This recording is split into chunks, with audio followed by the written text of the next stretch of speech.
세상의 모든 축구 이야기 풋볼 살롱입니다. 오늘은 프로토 승부식 21회차에 들어온 K리그1 화요일 수요일 6경기 현미경 분석 및 최종픽 공유로 인사를 드립니다.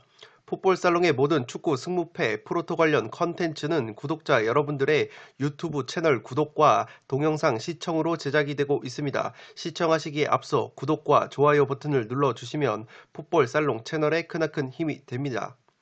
최근에 풋볼살롱 멤버십으로 많은 분들이 합류하고 계신데 멤버십 전용 네이버 카페를 통해서 축구 승무패 프로토 관련 정보를 공유 및 교류를 하고 계십니다. 특히 나만의 픽을 스스로 공유를 하시고 정보를 교류를 하시면서 적중에 이르시는 것을 많이 보는데 풋볼살롱 역시 느낌이 오는 픽들을 공유를 하고 있습니다. 잠시 뒤에 풋볼살롱 멤버십과 관련해서 전하는 말씀 듣고 빠르게 프로토 승부식 21회차 현미경 분석 K리그1 최종픽 공유를 시작해보도록 하겠습니다. 지금 보시는 적중 내역은 2020년을 기준으로 풋볼살롱이 승무패 2등에 적중한 내역들입니다. 승무패에서는 아직 1등을 하지 못했지만 프로토에서는 온라인 배트맨 사이트를 기준으로 최고 배당 1등을 기록한 바 있습니다. 풋볼살롱 본인뿐만 아니라 구독자 여러분들도 속속 승무패 2등에 당첨이 되고 계십니다. 네, 끝으로 풋볼살롱 멤버십 혜택을 말씀을 드리고 마치도록 하겠습니다. 현미경 분석 자료 파일과 최종픽 이미지를 먼저 받아보실 수 있습니다. 유튜브 동영상이 올라가기 전에 멤버십 회원분들에게는 네이버 전용 카페를 통해서 공유를 하고 있습니다.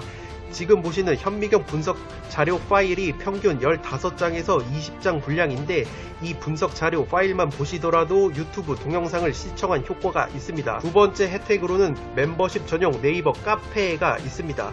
해당 카페를 통해서 다양한 승무패 프로토 정보를 교류를 하실 수 있습니다. 현재 300명 가까이 되는 멤버십 회원분들께서 자발적으로 다양한 정보를 교류를 하고 계시고 실제 자신이 구매한 픽까지 자발적으로 공유를 하고 계십니다. 네이버 카페를 통해서 쌀 언더 오빠라는 풋볼살롱만의 언더오버 프로토 언더오버 분석 예측 결과까지 공유를 해드리고 있습니다.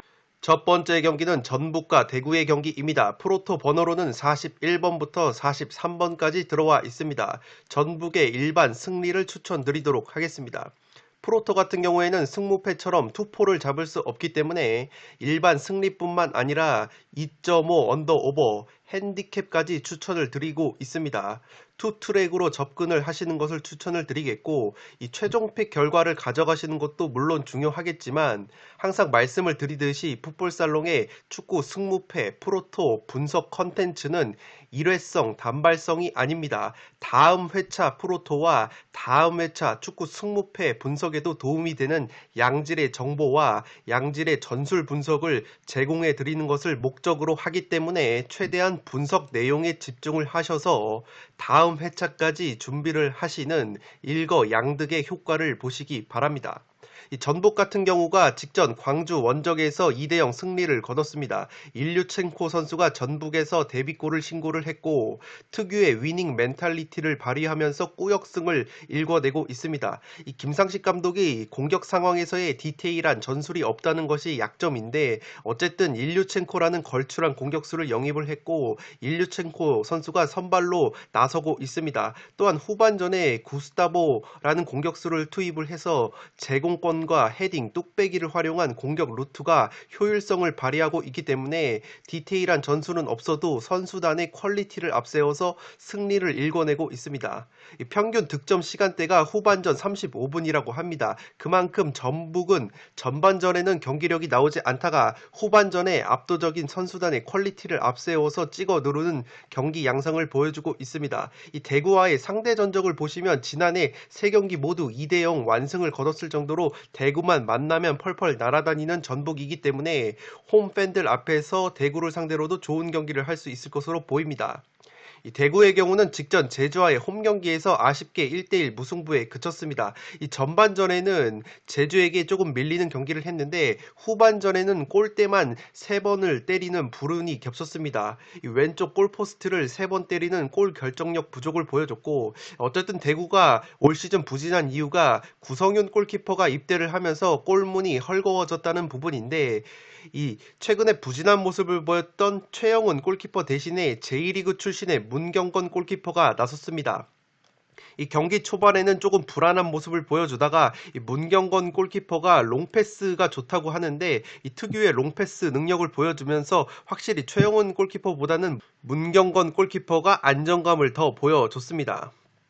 이병근 감독 대행이 최근 3경기에서 3-4-3 3백 전술을 들고 나왔었는데 3-5-2 전술로 변화를 가져가면서 경기력 자체가 살아난 것도 고무적인 부분이라고 할 수 있겠습니다. 2019년에 전북 원정에서 3대1 승리를 거뒀던 대구이기 때문에 이 전북 원정에 대한 좋은 기억을 살릴 필요가 있고, 이 베테랑 이용래와 이근호 선수가 기대 이상의 활약을 보여주고는 있는데 아무래도 나이가 많다 보니까 체력적인 문제가 대두될 것으로 보입니다. 살롱 코멘트에서 정리를 해드리면 전북은 디펜딩 챔피언답게 꾸역꾸역 승점을 쌓아가고 있습니다. 이 과정에서 김상식 감독의 디테일한 부분 전술이 없다는 것이 약점으로 꼽혔지만 그래도 일류첸코나 구스타보 같은 걸출한 공격수들의 골 결정력을 앞세워서 어느덧 3승을 챙긴 전북입니다. 반면에 대구 같은 경우에는 직전 제주와의 홈경기에서 세징야 선수가 시즌 첫 골을 넣으면서 부활을 예고한 것이 고무적이라고 할 수 있는데, 이 정승원 선수의 재계약 문제로 아직까지 정승원 선수가 나설 수 없고 김대원 선수가 강원으로 이적을 하면서 이 대구가 자랑하는 빠른 스피드, 기동력을 앞세운 역습이 위력을 발휘하지 못하고 있습니다. 또한 베테랑 선수인 이근호와 이용래 선수가 기대 이상의 활약을 해주는 것은 고무적이라고 할 수 있는데, 어쨌든 이 두 선수는 나이가 꽤나 많은 선수들이다 보니까 이 두 베테랑 선수에게 의존을 할 경우에는 체력적인 문제가 발생할 것으로 보입니다. 이 대구의 경우가 올 시즌 4경기에서 무려 8실점이나 하면서 강원 다음으로 많은 실점을 하고 있습니다. 구성윤 골키퍼가 입대해서 헐거워진 골문이 약점으로 꼽히고, 이 3백 수비가 탄탄했던 대구인데 이 3백 수비의 한 축인 김진혁 선수를 자꾸 공격수로 올려쓰면서 수비 조직력까지 덩달아 흔들리고 있는 대구입니다. 따라서 상대 전적에서 압도적인 우위를 보이고 있는 전북이 구스타보와 일류첸코라는 공격수의 결정력을 앞세워서 홈팬들의 응원을 받는다면 충분히 일반 승리까지는 가져갈 수 있을 것으로 보입니다. 다만 전북이 통수 전문이라는 점에서 핸디승까지는 비추천을 드리도록 하겠습니다. 두 번째 경기는 울산과 제주의 경기입니다. 프로토 번호로는 50번부터 52번까지 들어와 있습니다. 울산의 일반 승리와 2.5 언더를 추천드리도록 하겠습니다. 울산이 직전 포항과의 동해안 더비 라이벌전에서 1대1 무승부에 그쳤습니다. 이 수문장인 조현욱 골키퍼가 눈부신 선방쇼를 이어갔고, 최근에 울산이 최전방 공격 자원인 김지연과 힌터제어가 부상으로 빠졌었는데 정상 훈련을 소화하고 있다고 합니다. 따라서 이 제주전에는 김지연이나 힌터제어가 들어올 가능성이 높아지고, 그럴 경우에는 최근에 원톱으로 나섰던 이동준이 제자리인 오른쪽 측면으로 돌아갈 수 있는 시너지 효과가 있을 것으로 보입니다. 22세 이하 카드인 김민준 선수가 광주전에 이어서 포항전에서도 골을 넣어주면서 알토란 같은 활약을 펼쳐주고 있고, 울산의 외국인 공격 자원인 박호 선수가 데뷔전을 치렀습니다. 22세 이하 강윤구 선수는 박호 선수의 출전으로 인해서 휴식을 취했고, 이 울산이 22세 자원들이 꿀 같은 활약을 해주면서 상승세의 원동력이 되고 있습니다. 제주와의 상대 전적에서는 통산 전적으로 따지면 굉장히 팽팽한 모습을 보여주고 있는 울산입니다. 최근에는 3연승으로 울산이 압도를 하고 있는데 통산 전적을 따져봤을 때는 60승 52무 49패라는 나름대로의 팽팽한 상대 전적을 보여주고 있습니다. 이 제주 같은 경우가 직전 대구 원정에서 1대1 무승부를 거뒀습니다. 이 전반전에는 특유의 안정적인 수비 중원 밸런스를 앞세워서 좋은 경기를 했는데 후반전에 안현범 선수의 선제골까지 나오면서 제주가 또다시 승리를 가져가나 했는데 믿었던 주장인 이창민 선수가 실책을 범하면서 세징야 선수에게 동점골을 허용을 했습니다. 이 동점골을 허용한 뒤에는 대구의 맹공에 몰매를 맞았는데 대구가 골포스트만 3번을 때렸다고 말씀을 드렸죠. 그렇기 때문에 1대1 무승부 결과는 제주로서는 굉장히 운이 따랐던 결과였습니다. 이 4경기에서 2실점밖에 하지 않은 짠물 수비가 대단히 인상적이고 반면에 수비는 좋은데 4경기에서 3골밖에 넣지 못한 빈공은 우려스러운 부분입니다. 이 용병인 제루소 선수가 데뷔전을 치렀고 2차례 준수한 스루패스를 찔러주는 등 가능성을 보여준 제주이고 이 제주가 빈공이 문제라고 말씀을 드렸는데 공민현, 이동률, 주민규 같은 2부 리그에서 날아다녔던 공격수들이 1부 리그 무대에서는 좀처럼 힘을 발휘하지 못하고 있는 것이 가장 큰 원인입니다. 또한 중원에서 안정적인 조합을 가져가고 있는 이창민과 여름이 아무래도 혹사를 당하고 있기 때문에 이창민과 여름의 체력적인 문제도 나타날 수 있는 것이 이번 울산 원정입니다.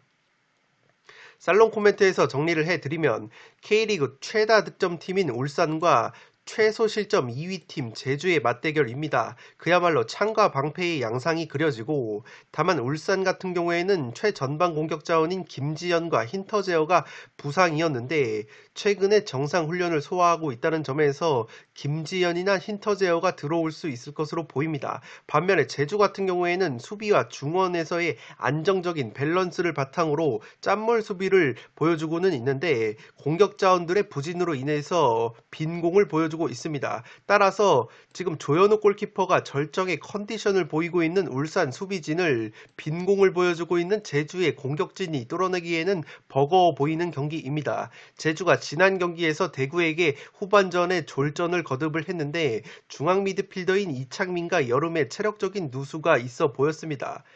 이 제주 같은 경우가 공격진들의 부진한 상황 속에서 양쪽 윙백인 정우재와 안현범의 공격 가담으로 골을 넣고 있는데 양쪽 윙백인 정우재와 안현범이 공격에 가담을 할 경우에는 이 3백 윙백의 뒷공간이 노출되면서 울산의 빠른 측면 자원인 김인성, 이동준, 김태환 같은 퀄리티 있는 선수들에게 득점 기회를 내줄 수 있을 것으로 생각이 됩니다. 따라서 공격 쪽에서 자와다, 제루소라는 용병이 아직 팀에 녹아들려면 시간이 더 필요한 제주이기 때문에 제주가 득점을 하지 못하는 흐름 속에서 울산에게 측면 뒷공간이 노출이 되면서 실점을 하는 그림이 그려집니다. 이 제주의 짠물 수비를 고려하면 2.5 오버보다는 2.5 언더 쪽이 유력한 경기라고 생각이 되어지고 울산 같은 경우가 선수층이 워낙 두텁기 때문에 이 주말에 이어서 곧바로 화요일에 펼쳐지는 주중 경기이기 때문에 선수층이 두꺼운 울산이 체력적으로 제주를 압도를 하면서 한 골차 일반승은 가능해 보이는 경기라고 생각이 됩니다. 따라서 울산의 일반 승리와 2.5 언더를 추천드리도록 하겠습니다. 세 번째 경기는 포항과 수원, 삼성의 경기입니다. 포항의 일반 승과 독식을 노리시는 분들은 -1 포항의 핸디 무승부 2.5 언더를 추천드리도록 하겠습니다. 프로토 번호로는 108번부터 110번까지 들어와 있습니다. 포항이 직전 울산과의 동해안 더비에서 1대1 무승부를 거뒀습니다. 외국인 공격수 타시와 크베시치가 100% 몸 상태가 아니라고 했었는데 성공적인 데뷔전을 치렀습니다. 크베시치 같은 경우에는 선발로 나서서 2선과 중앙을 넘나들면서 연결고리 역할을 아주 충실하게 해줬습니다. 패스도 정확한 편이었고 볼 경합 능력에서 좋은 모습을 보여줬습니다. 왕성한 활동량이 장점이라고 김기동 감독이 말을 했었는데 활동량 자체도 많아 보였고 타시 같은 경우에는 후반전에 교체 투입이 됐는데 이 베르바토프를 연상케 하는 우아한 볼 터치와 볼 키핑, 연계 능력을 보여줬습니다. 국내파 에이스 송민규가 동점골을 넣었고 강상우 선수는 여전히 좋은 활약을 보여줬습니다. 이 타시와 크베시치가 들어오면서 팔라시오스가 오른쪽 측면으로 이동한 것이 고무적이라고 볼 수 있겠습니다. 일류첸코가 전북으로 떠난 뒤에 원톱 자원이 부족하다 보니까 팔라시오스를 최근에 김기동 감독이 원톱으로 사용을 했었는데, 확실히 팔라시오스는 원톱에 섰을 때보다는 오른쪽 측면에서 활약을 할 때 훨씬 더 좋은 모습을 보여줄 수 있다는 것을 지난 울산전에서 증명을 했습니다. 수원과의 상대 전적에서는 팽팽한 모습을 보여주고 있습니다. 10경기 상대 전적이 3승 5무 2패로 무승부가 많은 흐름이 있는 두 팀의 대결이고, 지난 시즌 같은 경우에도 0대0, 1대1 두 차례 무승부가 나왔을 정도로 만나기만 하면 팽팽한 경기를 펼치는 것이 포항과 수원입니다. 수원 삼성 같은 경우에는 직전 강원과의 홈경기에서 1대1 무승부를 거뒀습니다. 3백 수비의 한 축이라고 볼 수 있는 민상기 선수가 전반전 이른 시간에 부상으로 교체 아웃이 됐기 때문에 이 포항전에는 나설 수 없을 것으로 보입니다. 더욱이 수원이 포항전을 치르고 주말에 서울과의 라이벌 슈퍼매치를 치르기 때문에 무리해서 민상기 선수를 출전시키지는 않을 것 같습니다. 외국인 공격수 제리치가 풀타임과 동시에 데뷔골을 터뜨린 수원이고, 니콜라우는 후반전에 조커로 기용이 되고 있는데 확실히 마무리에 있어서 아쉬운 점을 보여주고 있습니다. 수원의 강점으로는 4경기에서 1실점밖에 하지 않은 짠물 수비인데, 문제는 4경기에서 3골밖에 넣지 못한 공격력입니다. 중원의 핵심이라고 볼 수 있는 한석종 선수가 강원전에서 휴식을 취한 것은 고무적이라고 할 수 있겠습니다. 살롱 코멘트에서 정리를 해드리면, 베일에 쌓여 있었던 포항의 외국인 자원들이 기대 이상의 활약을 보여줬습니다. 타시와 크베시치 선수가 100% 몸 상태가 아니었음에도 불구하고 빠르게 팀에 녹아드는 모습을 보여줬습니다. 이 팔라시오스가 타시와 크베시치의 합류로 인해서 제자리인 오른쪽 측면으로 이동을 한 것도 고무적이라고 할 수 있겠고, 포항이 창이라면 수원은 단단한 방패다운 모습을 보여주고 있습니다. 4경기에서 1실점밖에 하지 않은 짠물 수비를 보여주는 수원인데, 문제는 3백 수비의 핵심인 민상기가 강원전에서 부상을 당했기 때문에 포항전의 출전이 불투명합니다. 수비 자체는 좋은데 4경기에서 3골밖에 넣지 못한 빈곤한 득점력이 문제입니다. 그나마 제리치가 강원전에서 데뷔골을 넣어주면서 골 결정력 부족을 해결할 수 있는 루트가 생긴 것은 다행스러운 부분이나, 토종 공격수인 김건희와 용병, 니콜라오의 골 결정력이 아쉽기 때문에 또다시 포항전에서도 골을 넣는데 어려움을 겪을 수 있는 수원입니다. 제가 포항 쪽을 보는 이유는 수원이 3백을 사용을 하는데 양쪽 윙백인 이기재와 김태환이 공격 상황에서 적극적으로 측면 공격에 가담을 하기 때문에, 이 측면 공격이 무위로 돌아갈 경우에는 3백, 윙백의 뒷공간을 노출이 되면서 포항이 자랑하는 송민규와 팔라시오스라는 퀄리티 있는 측면 자원에게 뒷공간을 노출하면서 득점 기회를 내줄 것으로 보입니다.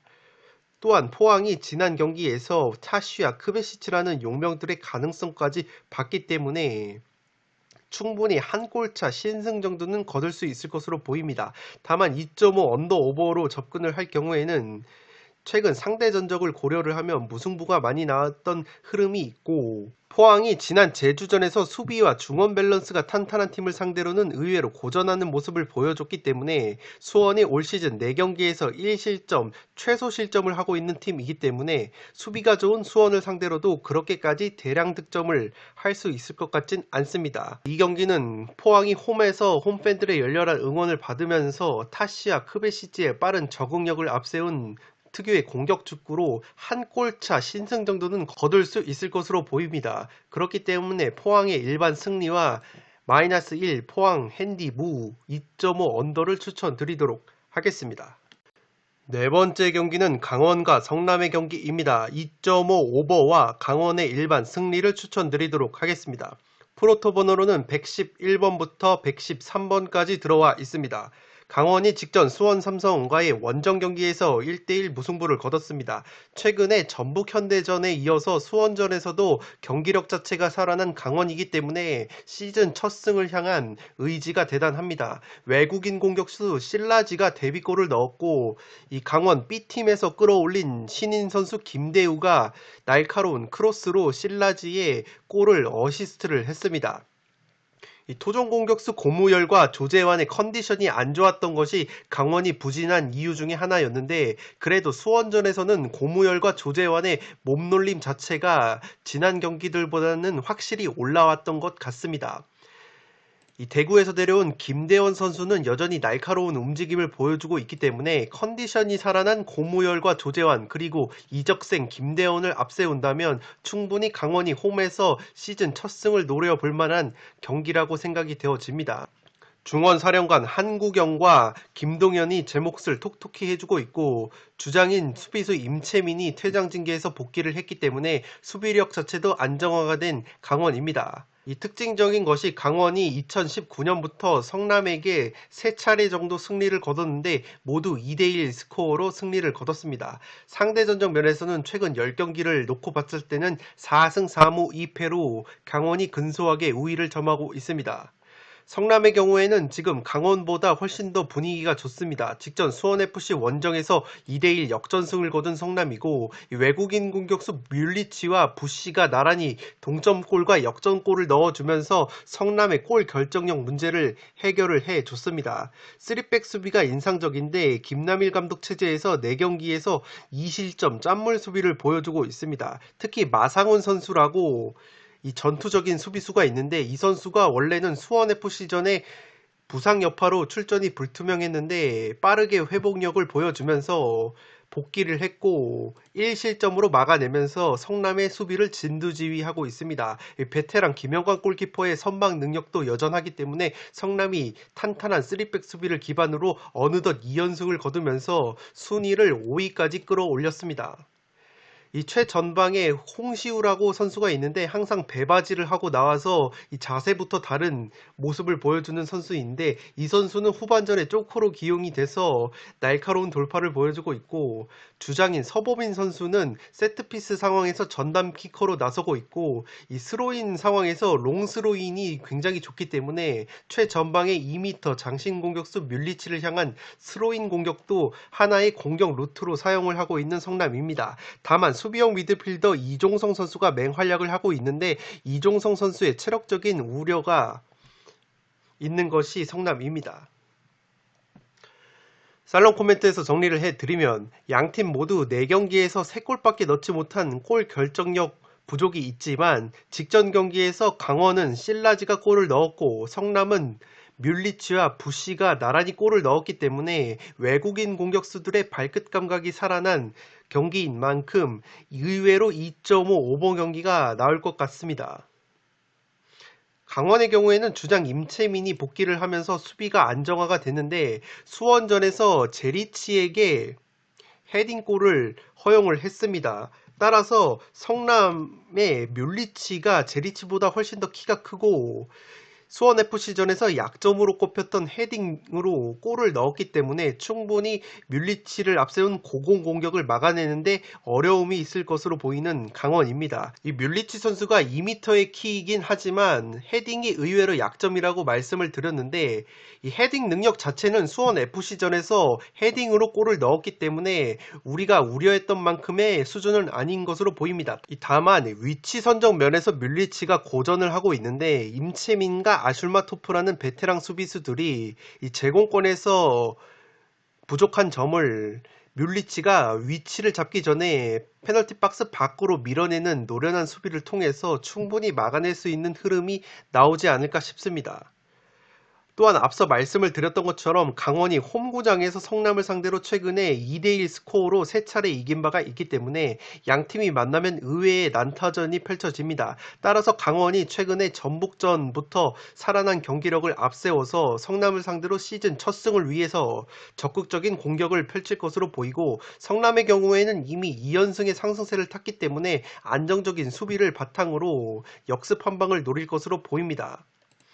따라서 강원이 무리하게 공격 일변도로 나서다가 성남에게 선제골을 허용을 하든 자신들이 먼저 선제골을 넣든지 간에 충분히 2.5 오버 경기가 나올 것으로 보이고 배당 자체도 2.5 오버가 2.09 배당으로 상당히 메리트가 있는 배당이기 때문에 의외로 과감하게 2.5 오버 접근을 추천드리겠고, 일반 승무패로 접근할 경우에는 그래도 성남이 3연승까지는 힘들 것으로 보입니다. 지금 김남일 감독 체제에서 2연승 자체도 처음인 성남이 강원 원정에서 3연승을 거두는 것은 조금 그려지지가 않기 때문에 강원의 살아난 경기력을 믿어보면서 한 골차 신승을 바라보도록 하겠습니다. 다섯 번째 경기는 서울과 광주의 경기인데 서울의 -1 핸디패와 2.5 언더를 추천드리겠습니다. 프로토 번호로는 120번부터 122번까지 들어와 있습니다.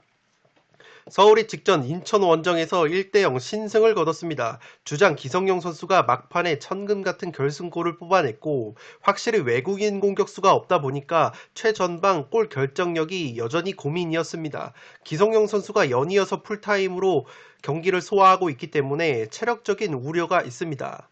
이 박진섭 서울 감독이 전임 광주 감독이라는 점에서, 그리고 현 광주의 감독인 김호영 감독이 전임 서울 감독이라는 점에서 서로의 장단점을 너무나도 잘 알고 있는 양 팀의 대결입니다.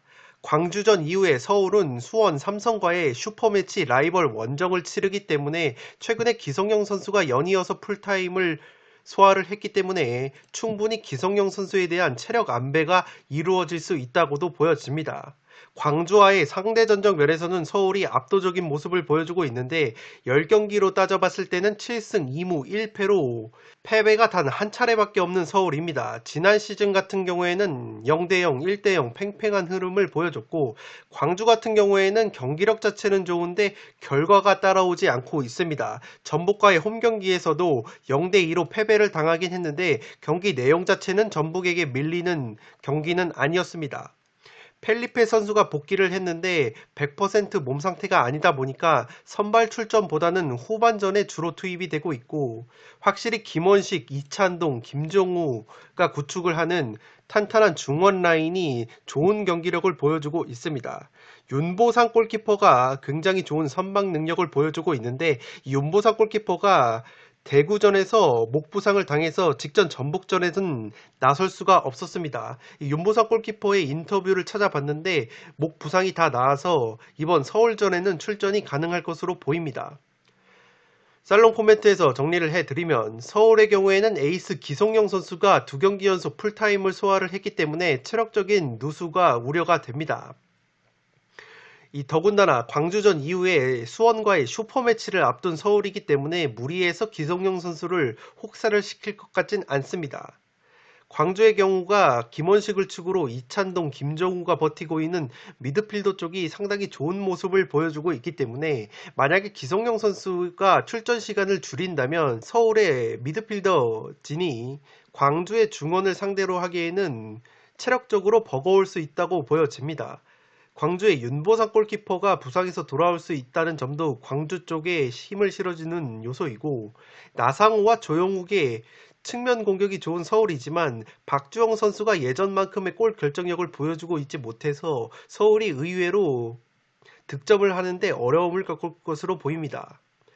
광주의 경우에는 펠리페가 꾸준히 출전 시간을 늘려가고 있고, 엄원상, 엄지성, 엄브라더스가 버티고 있는 역습이 좋기 때문에 충분히 서울의 덜미를 잡을 수 있는 경기라고 생각이 되어집니다. 양팀 감독이 서로의 장단점을 너무나도 잘 알고 있기 때문에 충분히 광주의 패배가 없는 그림이 그려지고, 그렇기 때문에 서울의 -1 핸디패를 과감하게 추천을 드리도록 하겠습니다. 2.5 언더 오버를 접근을 했을 때는 양팀의 골 결정력이 부족하다는 점을 들어서 2.5 언더 쪽을 추천드리겠습니다. 프로토 승부식 21회차에 들어온 K리그1 마지막 경기는 프로토 번호 123번부터 125번까지 들어온 인천과 수원FC의 경기입니다. 인천의 일반 승리와 2.5 언더를 추천드리도록 하겠습니다. 인천의 경우에는 직전 서울과의 홈경기에서 아쉽게 0대1 패배를 당했습니다. 특유의 짠물 수비를 보여주면서 버텨냈는데 공격수 송시우가 후반전에 퇴장을 당하면서 패배를 당했습니다.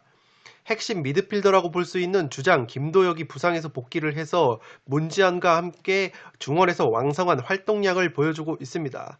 이 최전방에 무고사 선수가 코로나19 여파로 빠져 있는데 부산 출신 공격수 김현 선수가 골 결정력은 부족하지만 그래도 특유의 포스트 플레이를 바탕으로 해서 세컨볼을 따내주고 있기 때문에 김현 선수의 활약이 돋보이는 인천입니다. 아길라르와 네게바라는 용병 선수들이 공격을 진두지휘하고 있고 최근 수원과의 상대 전적을 보시면 최근 맞대결이 2016년 11월 달에 거둔 1대0 승리라는 점에서 상대 전적은 그렇게까지 의미가 없을 것 같습니다. 수원 FC의 경우에는 직전 성남과의 홈 경기에서 다 잡은 승리를 놓쳤습니다. 후반 막판에 수비수 박지수가 퇴장을 당하는 바람에 연이어서 동점골과 역전골까지 허용을 한 수원이고 전북 출신의 무릴로가 호쾌한 중거리 슛으로 시즌 첫 골을 넣은 것은 고무적이라고 볼 수 있겠습니다. 이 시즌을 앞두고 야심차게 선수들을 영입을 했지만 4경기에서 2골밖에 넣지 못한 K리그 최하위 빈공팀으로 전락을 했습니다. 최전방의 토종 공격수 양동현이 부상으로 빠진 뒤에 라스 벨트비크라는 외국인 공격수가 최전방 선발로 나서고 있는데 이 라스 선수는 일부 리그에서는 걸맞지 않은 경기력을 보여주고 있습니다. 연계 능력도 떨어지고 스피드도 빠르지 않은데 마무리도 그렇게까지 특출나게 좋은 것 같진 않습니다. 또한 경기가 풀리지 않으면 동료들에게 짜증을 내는 모습까지 보여줘서 분위기까지 조금은 해칠 수 있는 리스크가 있는 것 같습니다. 양쪽 측면에 김승준, 정충군이 주전으로 나서고 있는데 이 선수들 역시 번뜩이는 돌파가 있긴 하지만 최전방에서 마무리가 안 되는 약점이 있습니다. 살롱 코멘트에서 정리를 해드리면 인천의 경우에는 성적이 1승 3패인데 3패가 모두 포항, 울산, 서울과 같은 강팀들과의 경기였습니다. 특히 경기 내용적으로는 탄탄한 수비를 바탕으로 아쉬운 패배를 당한 인천이기 때문에 충분히 경기력 자체는 좋다는 것을 체크해 주시기 바랍니다. 인천이 에이스 공격수 무고사가 빠진 상황에서 그래도 부산 출신 공격수 김현이 골은 없지만 제 몫을 해주고 있기 때문에 충분히 아길라르의 한 방을 앞세운다면 한 골차 꾸역승까지는 거둘 수 있을 것으로 보입니다. 제가 최전방에 김현 선수가 장신 공격수이다 보니까 제공권이 좋다고 말씀을 드렸고 수비수 김강석과 오반석 델브리지까지 제공권이 좋은 모습이기 때문에 충분히 세트피스 한 방에서 수원FC를 상대로 꾸역골을 넣을 수 있는 것이 인천입니다. 반대로 수원의 경우에는 직전 성남전에서 수비수 박지수가 퇴장을 당했기 때문에 이번 인천전에는 조유민과 더불어서 윤영선이 다시 중앙수비 조합을 꾸릴 것으로 보입니다. 이렇게 될 경우에는 중앙수비수 조유민의 경우에는 키가 182cm로 중앙수비수 치고는 큰 키가 아니기 때문에 김현, 김광석, 오반석, 델브리지가 버티고 있는 인천의 제공권을 막아내는데 굉장히 버거울 것으로 보입니다. 인천이 지공 상황에서 마무리가 없고 수원FC의 유현 골키퍼가 준수한 선방 능력을 보여주고 있기 때문에 2.5 언더오버로 접근했을 때는 2.5 언더가 유력할 것으로 보이고 인천이 압도적인 제공권을 활용을 해서 홈팬들의 열렬한 응원까지 등에 업는다면 충분히 한 골차 일반 승리까지는 가져갈 수 있을 것으로 보입니다. 이것으로 프로토 승부식 21회차에 들어온 K리그 1 6경기 현미경 분석 및 최종픽 공유를 모두 마치도록 하겠습니다. 서두에서 말씀을 드렸던 것처럼 풋볼살롱의 모든 분석 컨텐츠는 다음 회차 프로토 또 다음 회차 승무패까지 준비할 수 있는 일거양득의 효과가 있기 때문에 최대한 분석 내용에 집중을 하셔서 나만의 픽을 구성하시기 바랍니다. 끝으로 영상이 도움이 되신 분들은 좋아요와 구독 버튼을 눌러주시면 풋볼살롱 채널에 크나큰 도움이 됩니다. 구독 버튼 옆에 종 모양의 알림 설정을 해주시면 그 누구보다 빠르게 양질의 축구 승무패 프로토 컨텐츠를 만나보실 수 있습니다. 네, 그러면 저는 주중에 들어온 승무패 11회차 라리가 관련 컨텐츠로 돌아올 것을 약속드리면서 이만 물러가 보도록 하겠습니다. 지금까지 풋볼살롱이었습니다. 감사합니다.